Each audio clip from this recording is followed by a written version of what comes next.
Good evening, ladies and gentlemen. How are we getting on? Welcome to a brand new Fallout 76 video, and today we are looking at the latest of the public world themes to appear on the PTS. That is the Quantum World.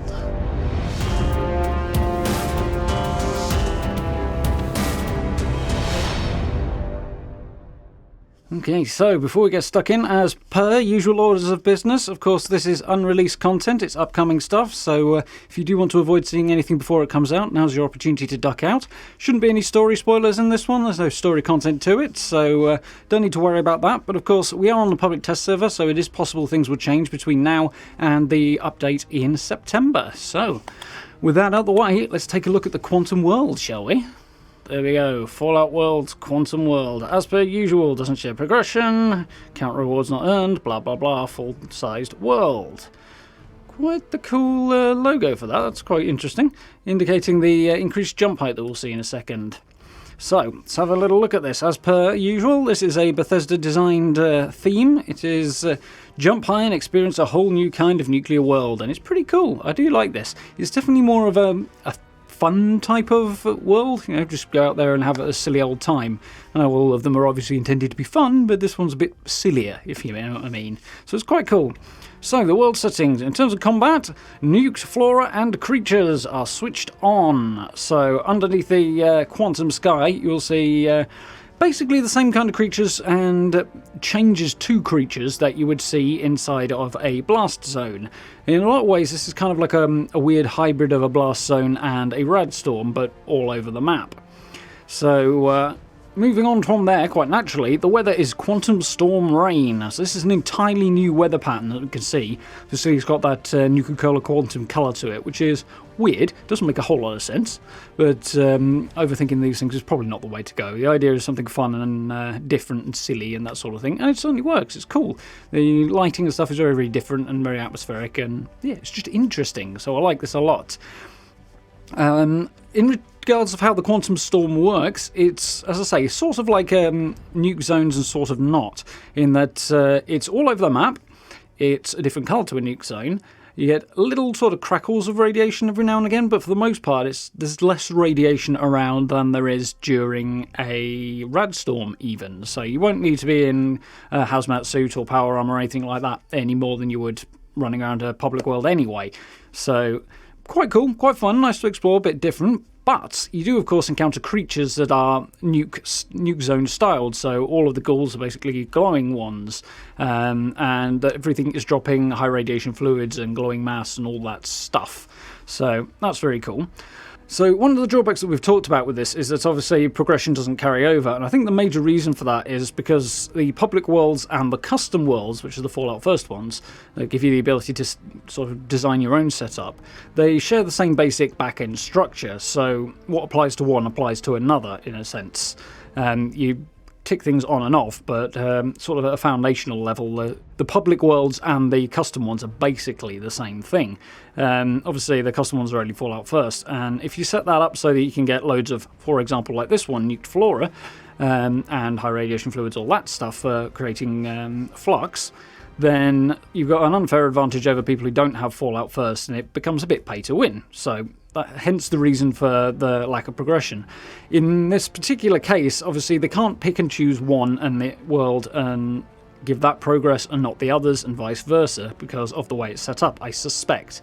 In this case, it is particularly onerous, I guess, because everybody has access to the Quantum World when it's there, and would have access to the same opportunities to gather flux, but you still can't carry it across. So it's a bit unfortunate there, but as I say, because of the basic underlying setting, there's not much we can do about it. Not much Bethesda can do about it without sort of rebuilding the entire thing from the ground up in a way that would just not be practical or time efficient, that sort of thing. So I wouldn't go out gathering anything particular, I wouldn't worry too much about it, but it does create a different look, of course, to the world as well, and add to that unique exploration feel, which is fun. Speaking of the fun, jump height is set to nuclear, which is the highest setting, and you really can jump pretty high. It's higher than marsupial will get you, for starters. It's really, really quite cool. As you see, I jumped around a lot and shot a lot of different enemies from the air. Probably not the most efficient weapon for doing that with, but yeah, it was fun. A lot sillier, a lot more easy to traverse things. One slightly weird thing about it, though, is obviously the jump height does have an upper ceiling. And I picked that word quite carefully because ceiling is really what it is like. You hit that upper jump height, that maximum limit, and it is like you've hit an invisible ceiling and you cannot go any higher.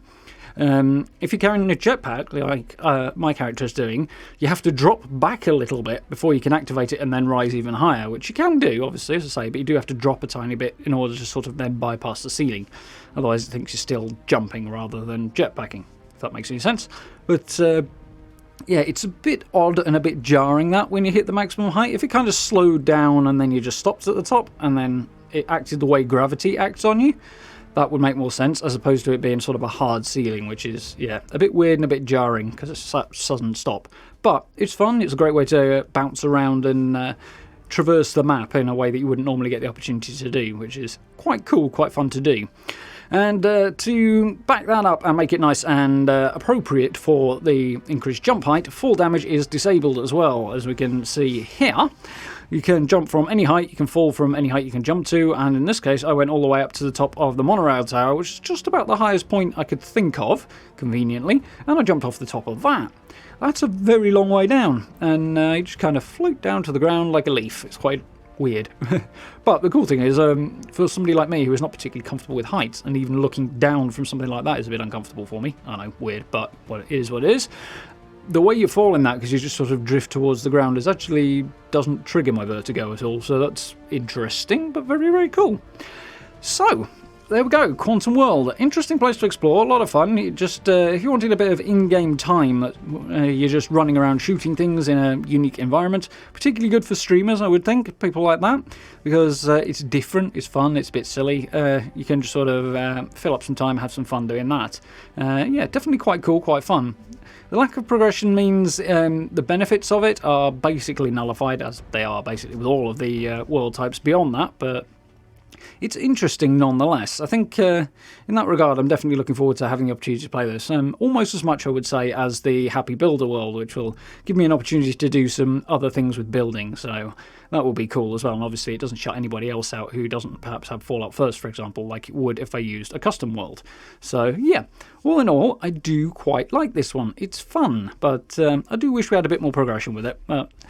As I say, given the foundation on which this system is built on, being the same for custom worlds as for public worlds, it would just mean that Fallout First became very, very pay to win, so best avoided that one.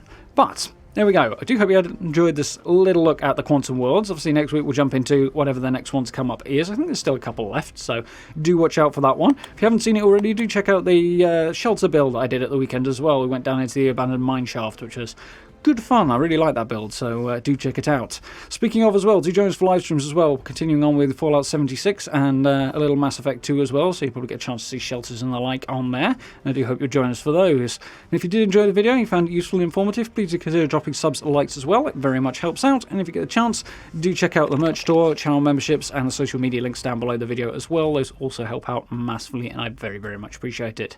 So, thank you very much for watching. I look forward to speaking to you all very, very soon.